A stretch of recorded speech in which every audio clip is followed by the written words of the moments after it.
Je suis Nouveau Trini. Bienvenue sur ma plateforme de youtube.com. Je vous présente Botanic Gardens de Potosí.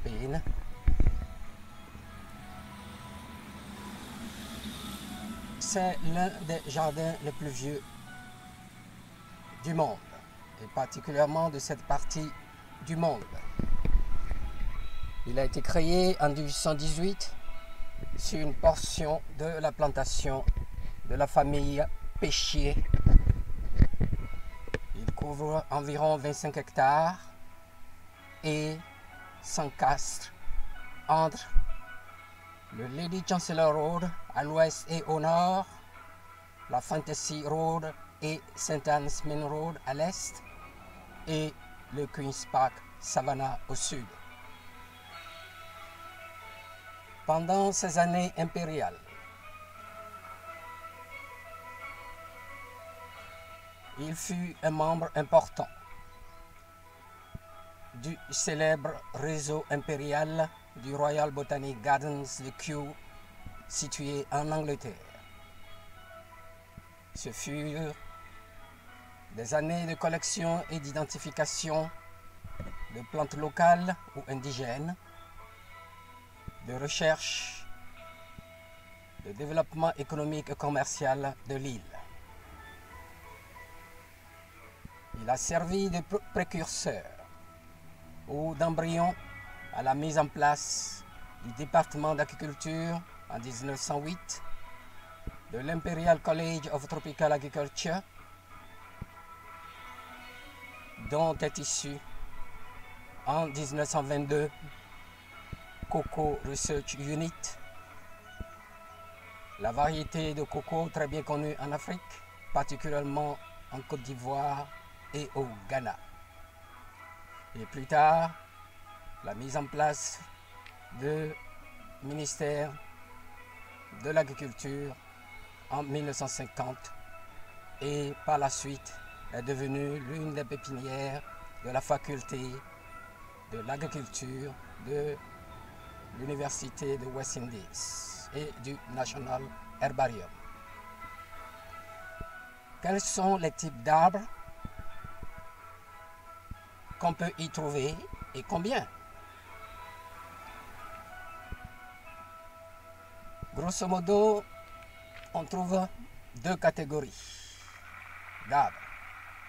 Des arbres locaux et indigènes, tels que le balata, B-A-L-A-T-A, le cyp, C-Y-P, le bélif, c'est-à-dire le laurier, et le karat palme, un palme local également. La deuxième catégorie, eh bien, ce que nous pouvons appeler les plantes exotiques, sont ramenées ou importées des quatre coins du globe. On peut citer les manguiers, les tamariniers, l'eucalyptus et la noix de Brésil. Au total, aujourd'hui, on dénombre 700 arbres.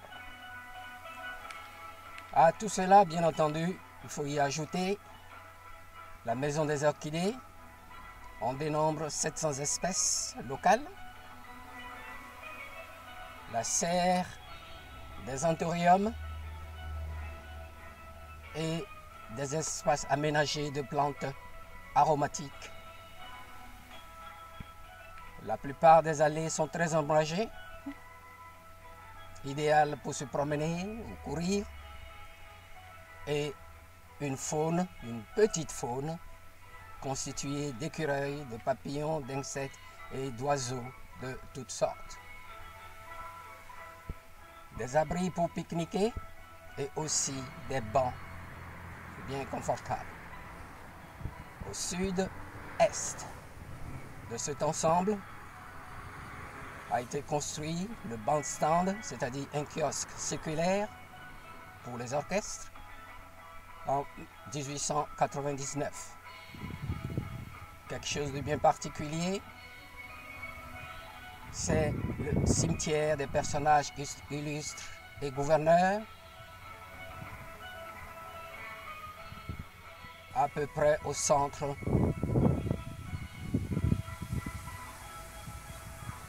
du jardin botanique. Juste à l'entrée, on trouve le centre d'orientation et des salles de célébration très modernes. Il est important de noter également des poubelles de recyclage situées un peu partout sur